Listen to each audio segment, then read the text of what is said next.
기도할 때 이방인과 같이 중언부언하지 말라. 그들은 말을 많이 하여야 들으실 줄 생각하느니라.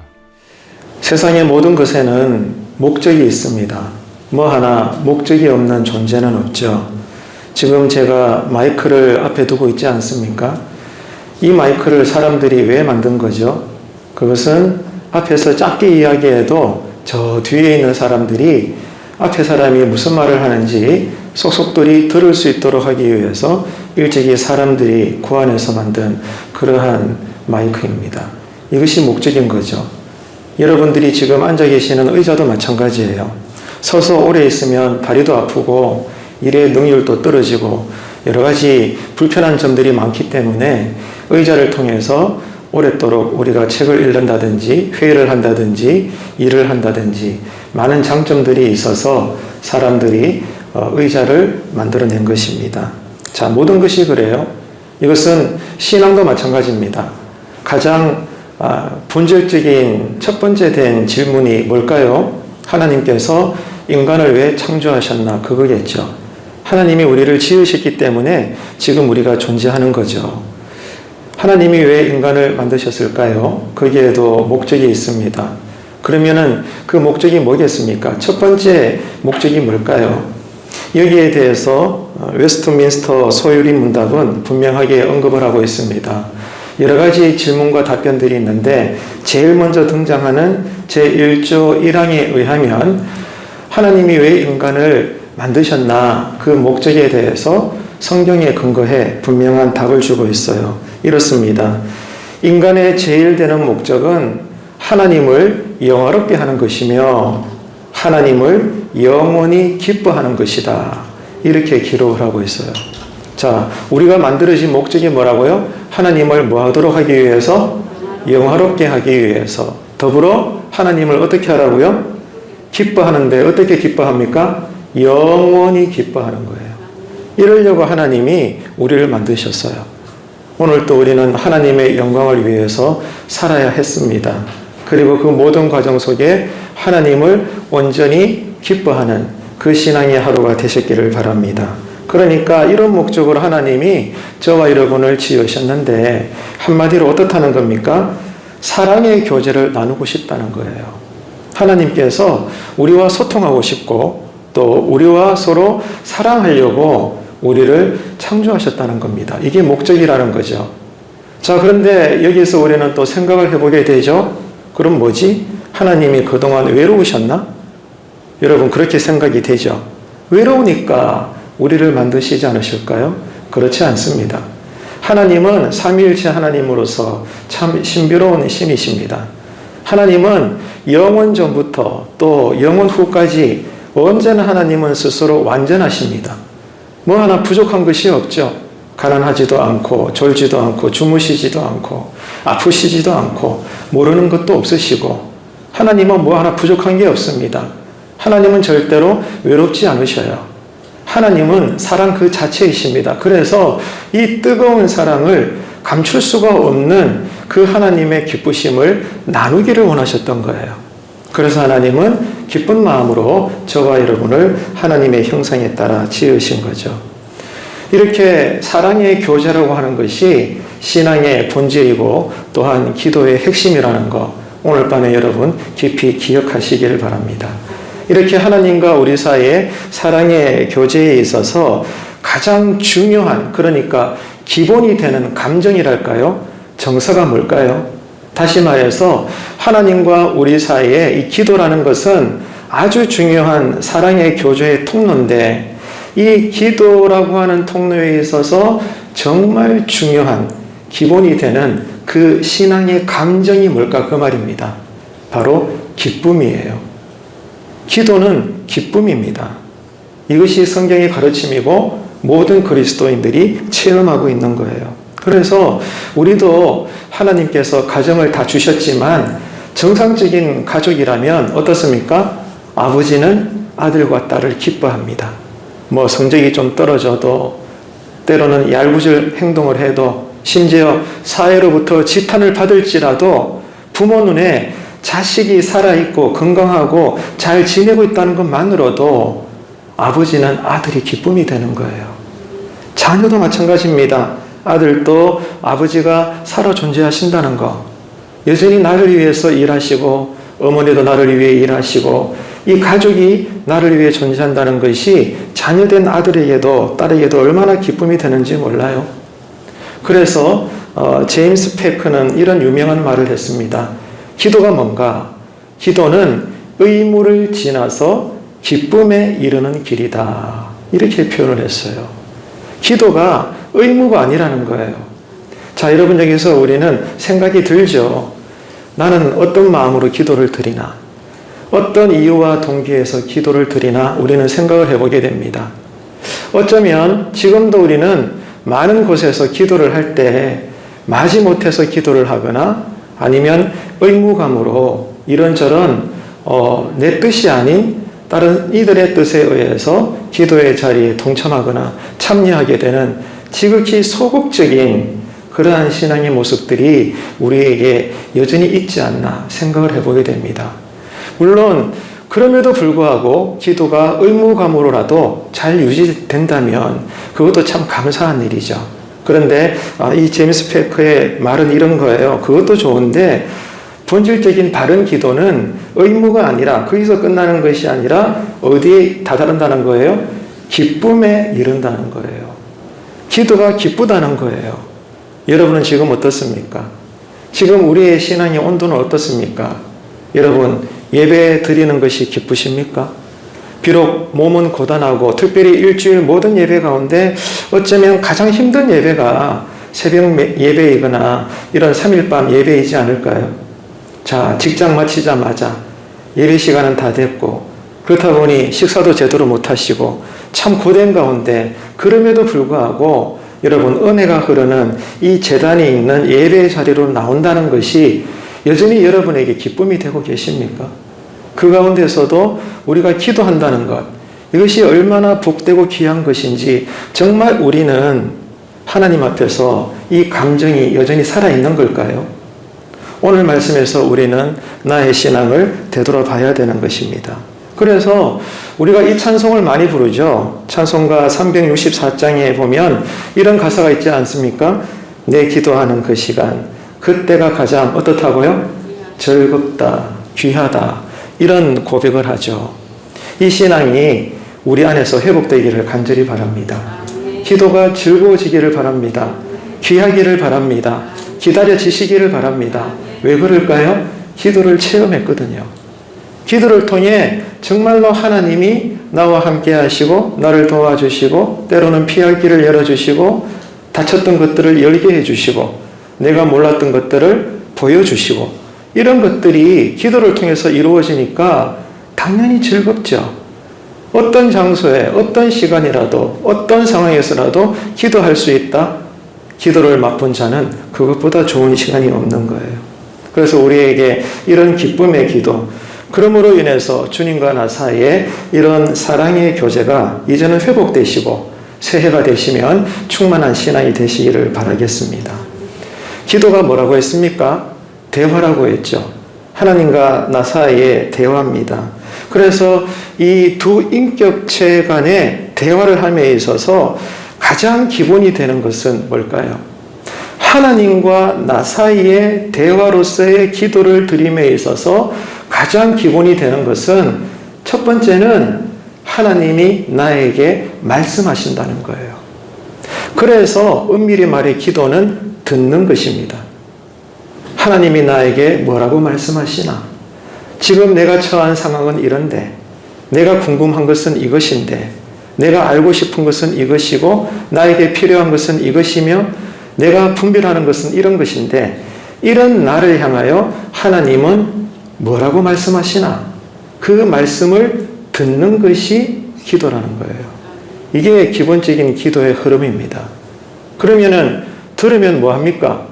듣고 끝납니까? 아니죠.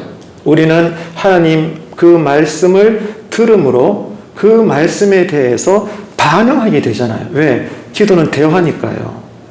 우리가 커피숍에서 친구와 아는 사람과 또 소중한 사람과 티타임을 할 때 그 사람이 이야기하는데 듣고만 있습니까?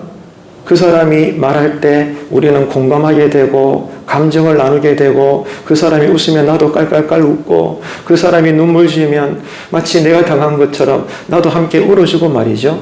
이게 대화거든요. 그래서 기도라는 것은 하나님이 우리에게 말씀해 주시고 내가 들음으로 거기에 대해서 반응하는 거. 이게 여러분 기도라는 거예요. 그래서 이 대화라는 것은 상대방이 주고받는 인격적인 것이기 때문에 이런 하나님께서 말씀하시고 내가 듣고 반응을 하면서 때로는 우리가 하나님께 요구를 하는 거예요. 하나님 근데요 나 이거 필요하거든요. 하나님 아시잖아요. 나 정말 이거 너무 힘들어요. 하나님 채워주세요. 도와주세요. 하나님 아니면 이 문제 해결되지 않아요. 우리는 충분히 대화라고 하는 이 기도를 통해서 하나님께 요구할 수 있는 거예요. 성경은 이것을 권장합니다. 하나님께 요구하라는 거예요. 하나님께 내어놓으면 하나님께서 들으시겠다는 겁니다. 그래서 주님께서도 공생의 사역을 하실 때 많은 약한 자들, 병든 자들에게 늘 물으셨던 말씀이 있어요. 네 소원이 뭐냐? 그거예요. 하나님은 우리에게 물으십니다. 네가 원하는 게 뭔데? 네가 나한테 요구하는 게 뭔데? 말해봐. 나 듣고 싶다. 주님은 그런 마음으로 우리의 기도를 들으시는 거예요. 그래서 여러분 기도는 두 가지 유형으로 생각할 수 있어요. 기본적으로 하나는 방금 말씀드리는 것처럼 하나님께 요구하는 기도예요. 이거 주세요. 저거 주세요. 좀 열어주세요. 채워주세요. 살려주세요. 구원해주세요. 도와주세요. 이런 거죠. 아주 이거는 성경적입니다. 요구하는 기도예요. 근데 또 다른 기도의 유형이 있어요. 이것은 교제하는 것입니다. 특별히 하나님께 아뢰지 않아요. 그런데 하나님 앞에 내가 가만히 앉아 있고 하나님 그 자체를 묵상한다는 게 너무너무 즐거운 기도가 되는 사람들이 있어요. 그래서 이렇게 기도는 두 가지 패턴으로 나눌 수가 있습니다. 그러면은 이 요구형 기도와 교제형 기도 가운데 뭐가 옳은 걸까요? 여러분, 옳고 나쁨의 이야기가 아니에요. 어떤 사람들은 하나님의 이 교제만을 위해서 지난 시간에도 말씀을 나눴죠. 특별히 자기만의 골방이 있어요. 어디가 됐든. 자기만의 골방에 들어가서 하나님과 깊이 오랜 시간 교제합니다. 이게 바로 여러분 교제형 기도예요. 그런데 또 어떤 사람들은 하나님과 이런 신령한 교제는 별로 관심이 없고 평생 죽으라고 요구만 하는 거예요. 돈 주세요. 건강 주세요. 사업 잘 되게 해주세요. 비나이다, 비나이다. 이렇게 여러분 기복적인 것들을 이루기 위해서 내가 원하는 것들을 성취하기 위해서 요구만 해대는 그러한 기도자들도 분명히 있습니다. 자, 여러분 이 둘 중에 여러분은 어느 기도 유형에 속하신 분입니까?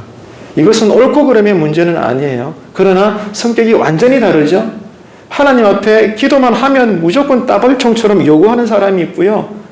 어떤 사람들은 별로 요구하지 않아요. 그냥 하나님만 생각합니다. 하나님만 깊이 묵상합니다. 그것만으로도 어떤 사람들은 삶의 문제가 많음에도 불구하고 은혜를 받아요. 그 마음에 샬롬이 흐르는 거예요. 참 놀랍죠. 자, 그래서 지금 이 맥락에서 제가 드리고 싶은 말씀은 옳고 그름이 아니고요. 여러분은 이 두 가지 기도 유형 가운데 어디에 지금 머물러 있나 그 말입니다. 요구형 기도자입니까? 아니면은 교제형 기도자입니까? 그런데요, 이런 건 있죠. 요구형 기도의 특징이 뭘까요?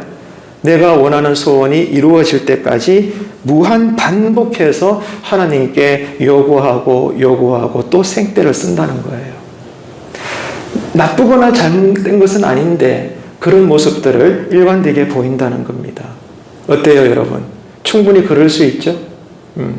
누구나 다 우리는 삶이 답답하고 인생이 잘 풀어지지 않을 때 우리는 하나님께 늘 같은 말을 되뇌이면서 도와달라고 요구할 수 있습니다. 충분히 그럴 수 있습니다. 그런데 이렇게도 생각해 보자고요.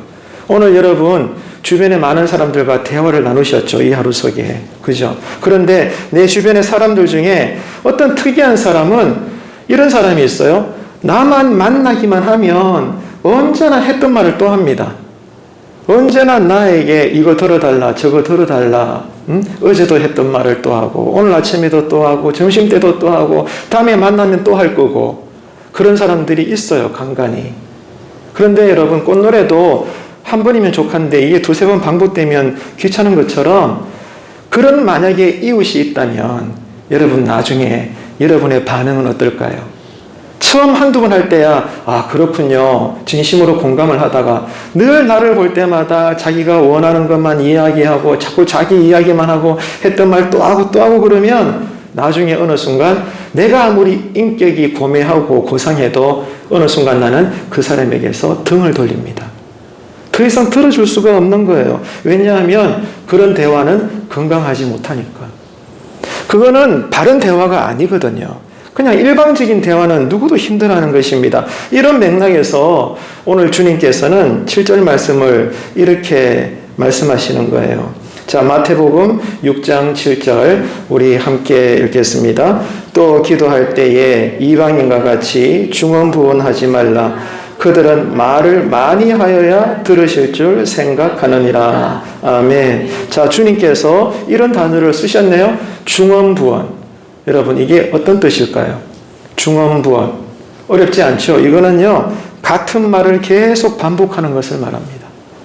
했던 말을 또 하는 거예요. 하고 또 하는 것입니다. 그래서 헬라어로 바톨로게오라고 해요. 중언부언을. 그 당시 헬라어로 바톨로게오라고 사용하고 있는데, 이게 어디에서 파생된 의미인가 하면, 간혹 보면 여러분, 이것도 빨리 고쳐야 되겠죠. 만약에 자식이 그렇다면 부모 마음이 불편해요. 말을 더듬는 사람들이 있어요. 좀 심하게. 이게 언어적인 병이죠. 이것도 이제 프로그램으로 고칠 수 있는데, 말을 유독 심하게 더듬는 사람들을 가만히 보세요. 그가 하고자 하는 한 문장을 한 번에 못 내뱉어냅니다. 왜? 더듬으니까. 계속 어버버 하는 거예요. 계속 반복하는 거예요. 상대방은 저 사람이 지금 무슨 말을 하나 답답하기도 하고, 맥락을 보니까 어떤 말을 하려고 하는지 알겠지만 본인이 확실하게 그 문장을 표현을 다 끝내지 못했으니까 계속해서 했던 말을 또 하고 또 하는 거예요. 이게 바로 여러분 바톨로게오입니다. 여기에서 파생된 것이 어떤 뜻이냐? 주님께서 지금 사용하고 있는 거예요. 똑같은 말을 계속 반복하지 마라. 중언부언하지 마라. 그것은 바른 기도가 아니다라고 가르쳐주고 있는 거예요. 그래서 여러분, 우리 기독교 신앙에 있어서 참으로 많은 다양한 종류의 신앙훈련, 영성훈련이 있겠습니다만, 확인해 보면 대부분 다 기도와 관련된 프로그램들이 많죠. 왜냐하면 기도는 분명히 신앙의 가장 대표적인 행위이니까요. 그런데 이 기도 훈련에 있어서도 가만히 보면요, 주문형 기도 훈련이 있어요. 네, 이것도 정말 귀하긴 한 것입니다.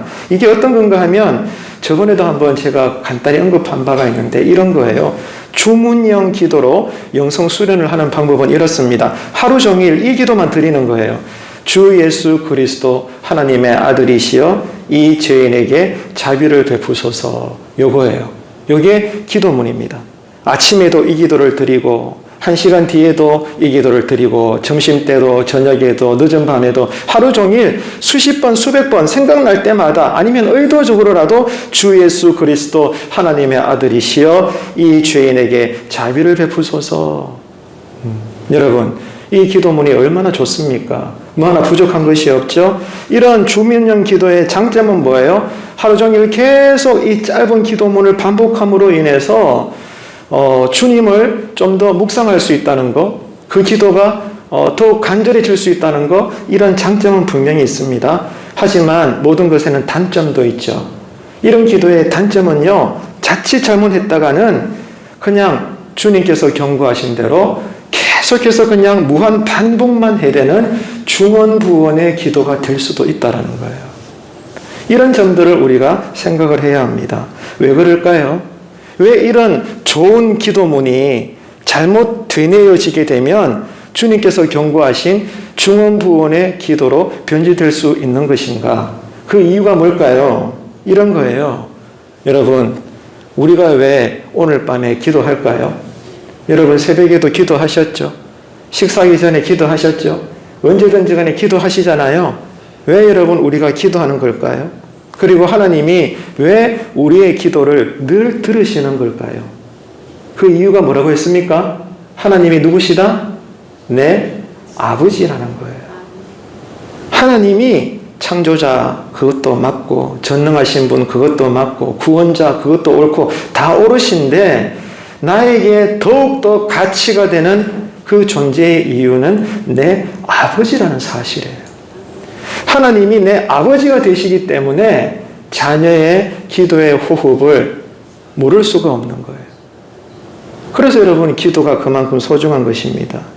그런데 이 내 기도를 들으시는 분이 내 아버지다, 이 강력한 거룩한 인식은 잘 모른 채 그냥 종교적으로 신앙 영성 훈련이라고 해서 같은 말만 한 문장을 계속 수백 번 되풀이 한다는 것, 이것은 오늘 말씀의 맥락의 흐름으로 볼 때 결코 좋은 기도가 될 수는 없겠다, 이런 것을 우리가 이해할 수 있는 겁니다. 그래서 여러분의 이해를 돕기 위해서 이렇게 또 설명을 해볼게요. 주님께서 제자들에게 기도를 가르쳐 주셨죠. 그 기도가 뭡니까? 주기도문이죠. 주기도문입니다. 그런데 이 주기도문이죠. 여러분, 이 주기도문에서 가운데 기도를 빼보세요. 주기도문, 이 네 글자 가운데서 중간에 기도라는 말을 빼버리면 어떤 단어만 남아요? 주문만 남죠. 와닿으십니까? 무슨 의미인지?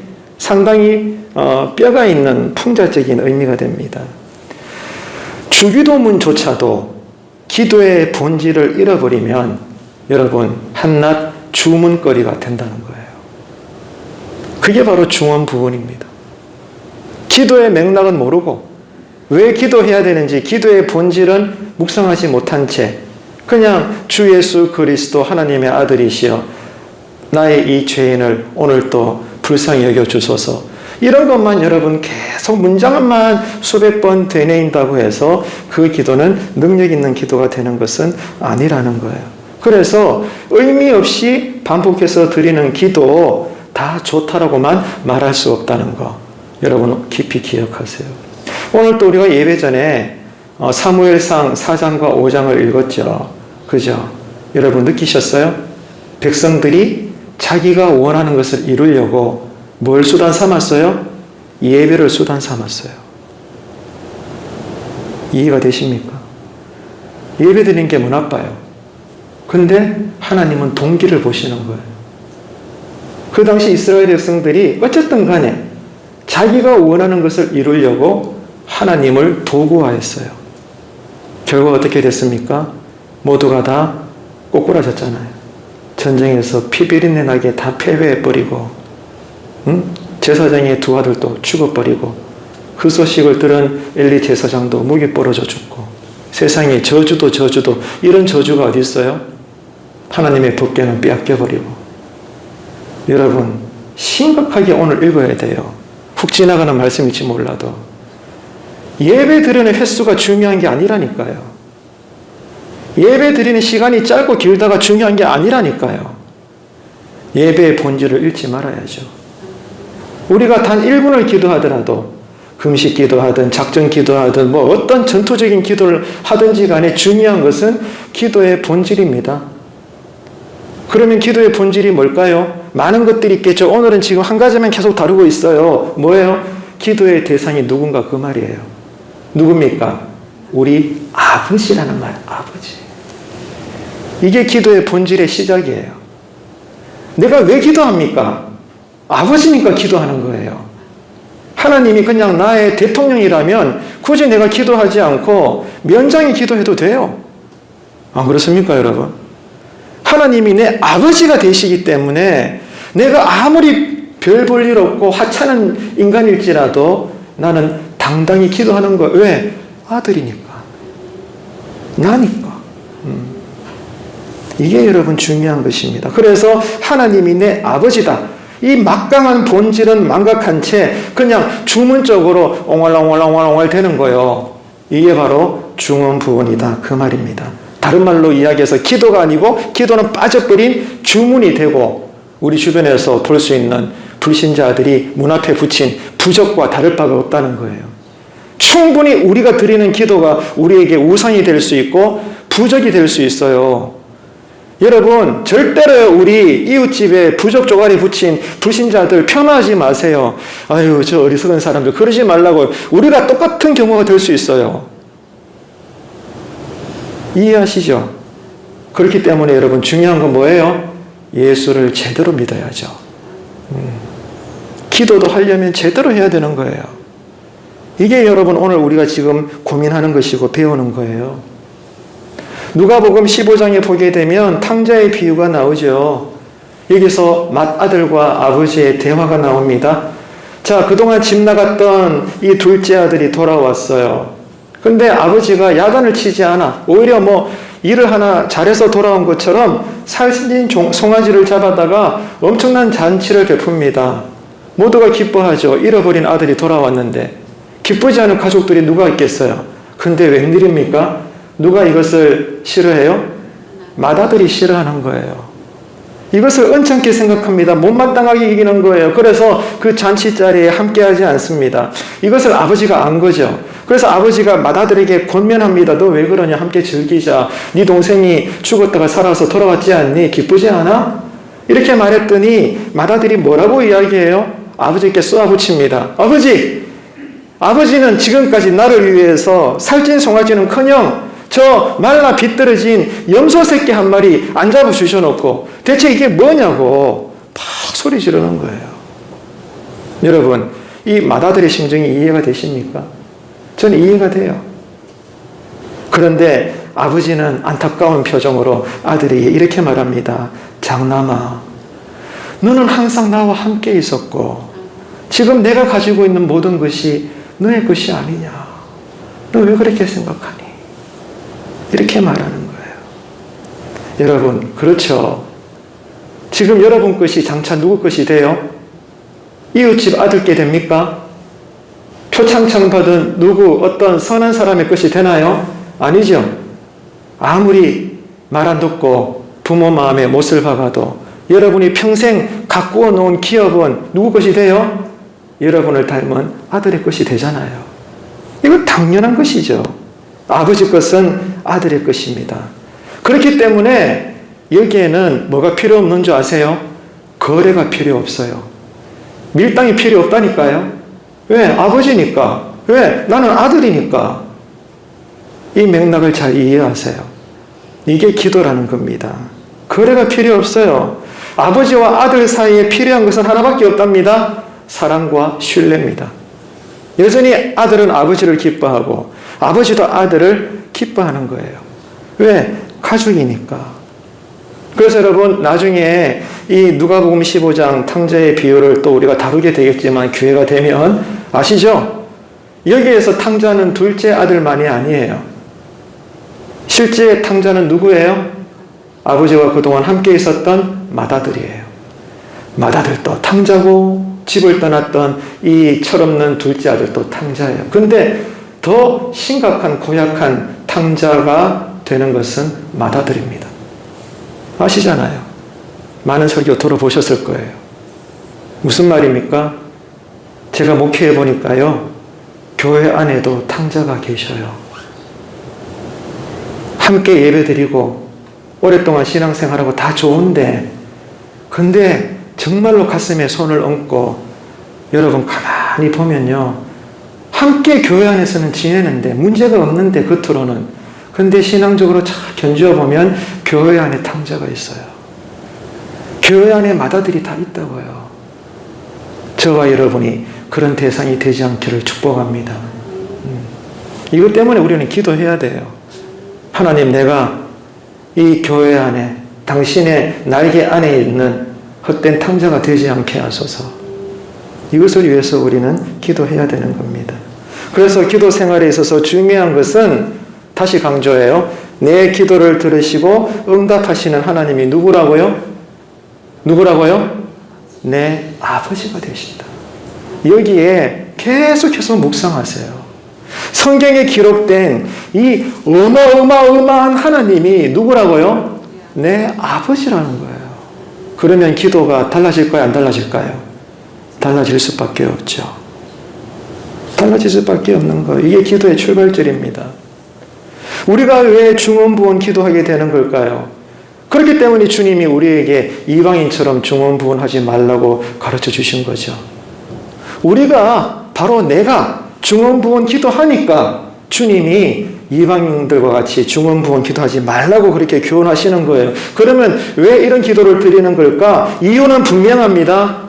하나님의 능력을 믿지 못하기 때문이죠. 아니면 하나님이 내 기도에 쉽게 응답해 주시지 않을 거라는 그런 불신앙적인 믿음이 나한테 있어요. 그러니까 똑같은 요구를 계속 하는 거예요. 어제도 그 기도, 오늘도 그 기도, 내일도 아마 그 기도 드릴걸요? 기복적인 기도, 내 삶의 결핍된 문제를 빨리 채워달라고, 닫힌 문 빨리 열어달라고, 그 기도가 주를 이룰걸요? 했던 말 또 하고 또 하고 또 하고, 남의 기도 아니고 내가 정작 그렇게 기도하는 사람이구나. 오늘 주님은 이 말씀을 통해서 우리로 깨닫기를 원하시는 거예요. 내가 기도는 하지만 하나님이 쉽게 들어주지 않을 것 같으니까 우리가 알고 봤더니 중언부언 기도하는 그런 말이죠. 그러니까 여러분, 누차 강조하지만 기도도 믿음의 문제예요. 하나님이 정말 내 아버지가 되신다는 것을 아는 자는 기도가 달라질 수밖에 없습니다. 어떻게 같겠어요? 믿는 자의 기도와 믿지 못하는 자의 기도는 같을 수가 없는 거죠. 그래서 여러분, 간청하는 기도가 있어요. 간청 기도라고 하죠. 지금 우리가 살펴보고 있는 것은 중언부언 기도잖아요. 기도인데 같지 않아요. 간청하는 기도하고 중언부언하는 기도가 달라요. 근데 겉모습은 비슷합니다. 왜? 내 요구를 들어달라고 강하게 아뢰는 것이니까. 겉모습은 비슷해. 근데 내용과 본질은 달라요. 간청 기도는 기도를 멈추지 않습니다. 언제나 하나님 아버지 앞에서 떠나지 않아요. 다시 말해서 내가 원하는 응답이 있어요. 요 시기에 요 방법으로 주님 내 기도가 이루어졌으면 좋겠어요. 내 뜻을 하나님께 아뢰입니다. 겟세마네 동산에서 주님이 그랬던 것처럼 어차피 인류를 구원하시려면 아버지 하나님은 전능하시니 꼭 십자가가 아니더라도 하나님 나를 통해 다른 방법으로라도 인류를 구원할 수 있지 않겠어요? 내 잔을 할 수만 있다면 피하게 하십시오. 주님은 강하게 자신의 뜻을 요구했어요. 여러분, 그런데 이 간청 기도는 이런 중언부언 기도처럼 요구하는 것은 똑같아. 근데 차이점이 뭐죠? 웬일입니까? 나를 누구보다 사랑하는 아버지 하나님이 내가 원하는 방법대로 응답하지 않아요. 계속 침묵하시는 거라. 아니면 내 기도에 거절하시네. 여러분, 그럴 때 우리 마음이 어떨까요? 아무리 여러분 교제형 기도를 드리는 성령 충만한 사람이라도 우리는 천사가 아니기 때문에, 물론 천사도 타락하는 판에, 우리가 하나님이 아닌 이상 아무리 성령 충만해도 아무리 성경적으로 기도를 드릴지라도 솔직히 하나님이 내가 원하는 응답을 허락하시지 않거나 침묵하시거나 심지어 거절하실 때 우리는 실망할 수밖에 없어요. 우리 마음에 좌절감이 생깁니다. 그거 여러분 자꾸 가면 쓰려고 하고 아닌 것처럼 행동하지 마세요. 이건 바른 영성이 아닙니다. 시편을 읽어보고 여러분 성경을 읽어보십시오. 성경에 기록된 수많은 사람들이 얼마나 여러분 피눈물을 흘리며 자기 뜻대로 도와주지 않는 하나님을 향하여 삿대질을 하고 말이죠. 얼마나 여러분 이 인간의 본성을 적나라하게 드러내는지 몰라요. 성경이 왜 그것을 기록하고 있을까요? 하나님도 이해하신다는 거예요. 이 인간다움을 여러분 자꾸 믿음이 없는 것으로 착각하지 마세요. 아픈데 안 아픈 것처럼, 슬픈데 안 슬픈 것처럼 그러지 말라고요. 다윗의 일대기를 가만히 읽어보게 되면 누구보다도 하나님 마음에 합했던 정말로 예배자의 참된 모델이었던 다윗의 인생을 가만히 읽어보게 되면요, 이 다윗의 피비린내 나고 정말로 쓰레기 나는 듯한 그 인간다운 면이 성경에 얼마나 많이 부각되고 있는지 몰라요. 하지만 우리는 이미 영지주의 이단적 사상이 있어서 이런 부족한 인간다운 면들을 자꾸만 우리는 포장하려고 하잖아요. 아픈데 안 아픈 것처럼, 괴로운데 안 괴로운 것처럼, 하나도 안 감사한데 나는 여전히 기쁜 것처럼. 그러지 마세요. 네가 나를 속이는 거예요. 아플 때는 아프다 말할 수 있어야 되고, 슬플 때는 슬프다고 말할 수 있어야 되는 거예요. 왜? 그래야 믿음의 동지들이 공감하고 기도할 수 있지 않겠어요? 저는 이런 교회가 되기를 원합니다. 자, 아무리 이렇게 교제형 기도를 드리고 간청하는 기도를 드리는 바른 기도자일지라도 응답이 되지 않을 때는 아파요. 그도 하나님이 때로는 야속합니다. 그러나 여러분, 분명한 것은 뭐예요? 여전히 하나님은 내 아버지가 되신다는 거예요. 내 기도를 응답하지 않아도 여전히 침묵하시고 나는 그냥 공중이 되고 기도하는 것 같아도 그 전반전은 사실이야. 근데 남아있는 후반전의 내 감정은 뭐예요? 그래도 하나님은 내 아버지이시다. 여전히 나를 가장 잘 알고 계시고 여전히 지금도 나와 함께 하시고 여전히 나를 푸른 초장으로 인도하실 분은 당신밖에 없습니다. 내가 압니다. 이 고백이 나오는 거예요. 저는 우리가 이런 기도자가 되었으면 좋겠습니다. 그렇게 될 때 우리의 믿음은 흔들리지 않는 거예요. 이런 중원부원의 기도자가 아닌 간청하는 기도자가 되는 우리의 신앙생활 되시기를 간절히 바랍니다. 여러분, 우리는 기도할 때 어디에 관심이 있죠? 오직 응답이에요. 하나님이 내 기도에 응답하시나 아니하시나 이것만 계산합니다. 우리는 충분히 그럴 수 있어요. 그런데 그게 중요하지 않다는 거죠. 하나님이 나를 살리시든 나를 죽이시든지 간에 여전히 하나님은 내 아버지가 되시고 누가 뭐라도 나도 하나님 때문에 상처받을 수 있지만 그래도 하나님은 선하시고 완전하시고 구원자 되시며 그분이 나의 아버지이시기 때문에 기도에 있어서 중요한 것은 내 기도에 응답을 왜 안 해주세요? 이게 아니라 그런 아버지 하나님께 내가 기도 드릴 수 있다는 것. 그 하나님이 아버지로 나와 함께 하신다는 것. 그 아버지가 되시기 때문에 내 기도도 때로는 거절하신다는 것. 이 아버지 자체만으로 우리가 감사함으로 기도가 교제가 될 수 있다면 그 사람이 바로 성령 충만한 사람입니다. 저는 우리 기도의 영성이 이렇게 되기를 간절히 바랍니다. 하나님은 나의 아버지가 되시기 때문에 여러분 어떤 분이실까요? 내 필요를 아십니다. 믿으십니까 여러분? 믿으십니까? 내가 말하지 않아도 이미 아버지이시기 때문에 하나님은 아셔요. 저도 두 딸을 키우지만 틈틈이 지방에 있다가 집 필요할 때만 제 서재에 들어오거든요. 이제는 그런 애들이 되어버렸어요. 야속하게도. 근데 제 방에 들어오기 전에도 큰 딸이든 작은 딸이든 뭐 때문에 들어오는지 제가 알까요? 모를까요? 어지간하면 다 압니다. 왜? 아빠니까. 겪어봤으니까. 들어보면 제 말이 맞아. 뭐 때문에 요 녀석이 오는구나 알아요. 하나님은 내 아버지가 되시기 때문에 내 필요를 아시는 거예요. 성경을 읽어볼까요? 그 다음 구절 마태복음 6장 8절 함께 읽습니다.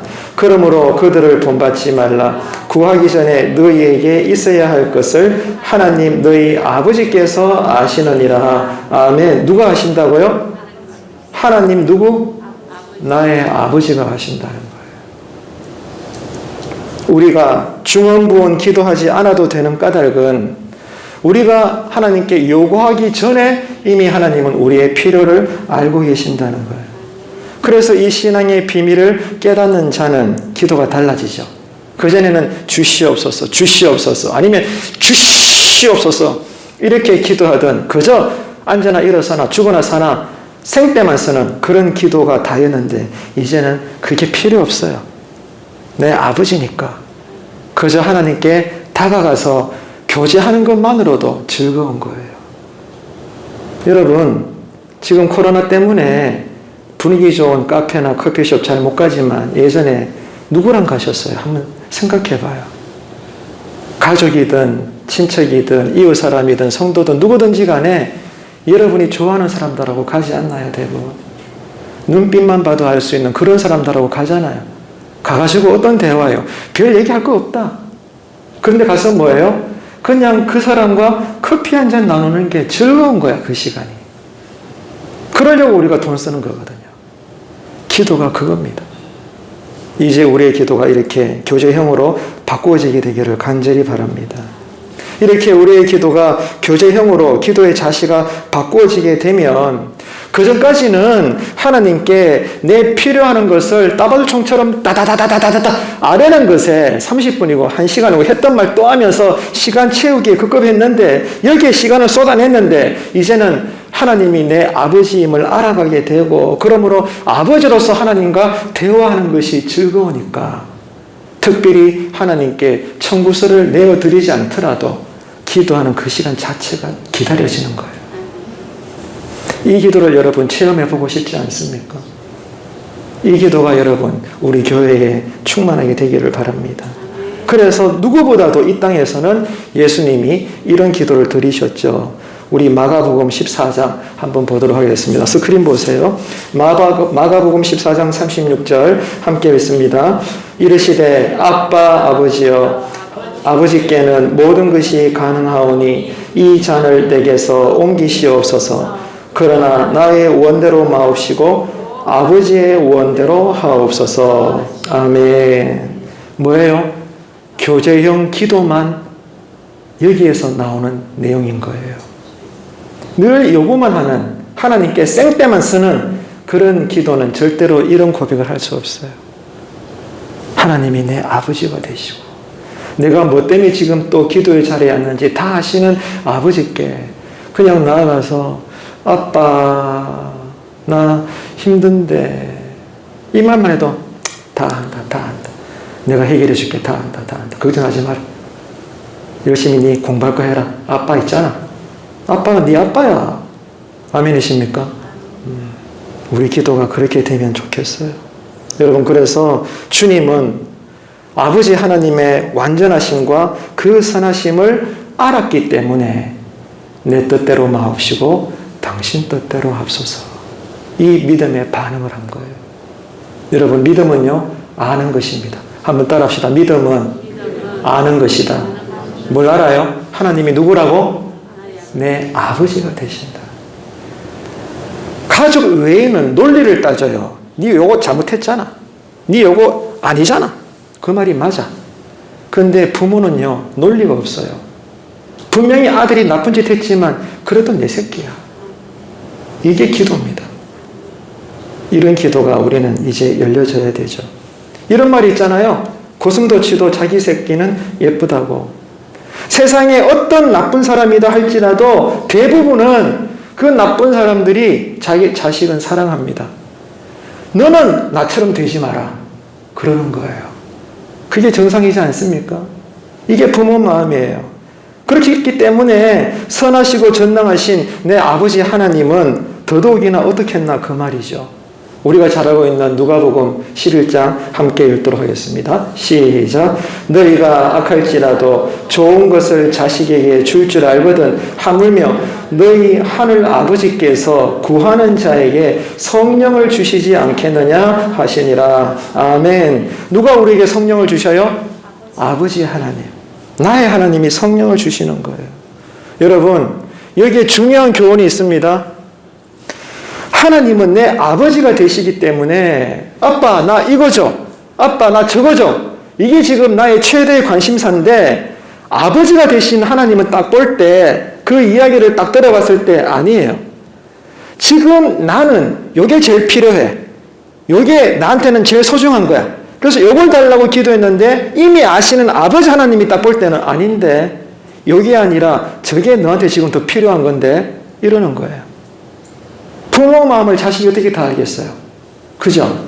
그래서 나는 지금 내 인생을 살리기 위해서는 잃었던 건강 회복이 먼저고 잃어버린 물질을 다시 채우는 게 먼저인데 그래서 기도할 때마다 주구장창 건강 주세요. 주구장창 물질의 복을 다시 주세요. 주여 내가 헌금도 많이 하고 열심히 선교 사업 하겠나이다.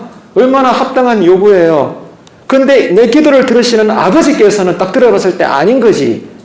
그게 잘못됐다는 것이 아니라 너에게는 이것보다 다른 게 먼저야. 왜? 내가 아니까. 그게 뭐라고요? 성령을 주시는 거예요.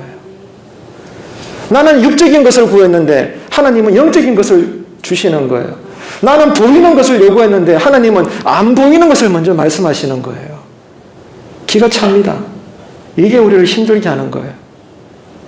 안 그렇습니까? 그래서 여러분 믿음이 필요한 것입니다.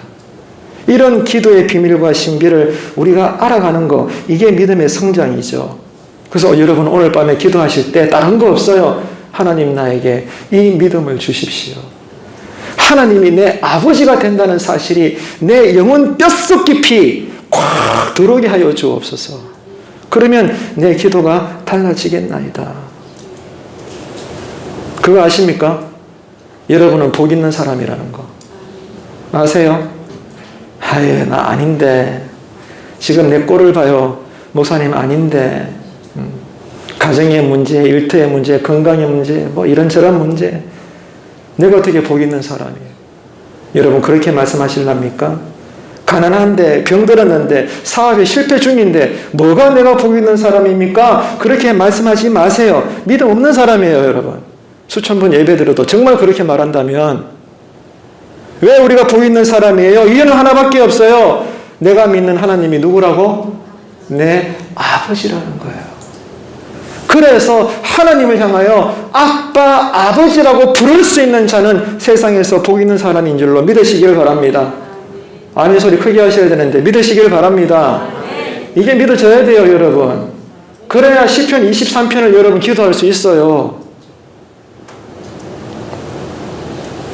하나님을 아버지로 부를 수 있는 특권이 예수 믿는 자에게 주어져 있습니다. 세상에 수백조 원을 갖고 있는 엄청난 갑부 중에 갑부라도 예수 믿지 않는 자는 하나님이 내 아버지가 된다는 사실을 몰라요. 그러니까 누가 더 행복한 사람이에요, 여러분? 그래서 저는 장례식 때마다 똑같은 메시지 전하잖아요. 이분은 성도로 살다가 주 앞에 간 행복한 사람이라고. 병으로 걸걸걸걸걸걸 거리다가 누가 보더라도 아유 저 불쌍한 사람. 그렇게 있다가 마지막 숨을 거뒀을지라도 우리 예수쟁이들은 장례식 할 때 목사가 뭐라고 선포합니까? 이 사람은 누구보다 성공한 인생을 살은 행복한 사람입니다. 왜? 성도로서의 죽음을 맞이했으니까. 이 고백을 해야죠. 지금 나는 고통 중인데도 나는 복 있는 사람이라고 여전히 기뻐할 수 있고 감사할 수 있다면 세상 사람들이 나를 어떻게 볼까요? 저 봐라, 드디어 미쳤구만. 성경에 뭐라고 되어 있죠? 그렇게 아들 달라고 기도했던 한나를 보고 당시에 엘리 제사장은 뭐라고 이야기했어요? 저 여자가 낮에부터 술을 먹고 와서 기도하네. 사도행전에 초대교회 성도들이 뜨겁게 기도하니까 주변 사람들이 뭐라고 판단했어요? 저 사람들 술 먹었네. 희한합니다. 구약이나 신약이나 성령 충만한 사람들을 보고 술 취했다라고 말해요. 놀라운 신비입니다, 여러분. 술에 취한 사람들. 어떤 술? 성령의 술에 취한 사람들. 새 술에 취한 사람들. 여러분, 이 기도가 열려지게 되기를 축복합니다. 그래야 여러분 가정이 일어나요. 자녀들이 예수 믿습니다. 이야기는 제가 다 하지 않겠지만 저는 아주 소중한 간증을 누구로부터 들었어요. 너무 그것이 기뻤습니다. 하나님 뜻대로 결국 행동했을 때 그 다음에 하나님께서 그동안 기다렸는데 결국에는 하나님의 뜻대로 행동하고 나니까 감추었던 것들을 보여주시는 거예요. 그에게. 그걸 저한테 간증하더라고. 저는 그 말을 들을 때 너무 기뻤습니다. 이게 신앙 체험이거든요. 이 기도가 여러분 열려지기를 바랍니다. 그러면 코로나도 이깁니다. 아멘이십니까? 네. 이런 교회가 돼야 되죠. 세상 사람들은 우리를 미쳤다고 말할 것이지만 그러나 그런 세상이 우리를 이기지 못합니다. 누구를? 하나님을 아버지로 부르는 기도자들. 그 기도가 이제는 가정에서도 회복되시고 목장별로 기도할 때도 뜨겁게 일어나시고 2022년도에는 송년중앙교회가 이 재단이 무엇보다 불타는 교회로 성령이 불붙는 그러한 위대한 교회의 재단 되기를 그 하나님이 우리와 함께 하시기를 주님의 이름으로 축복합니다.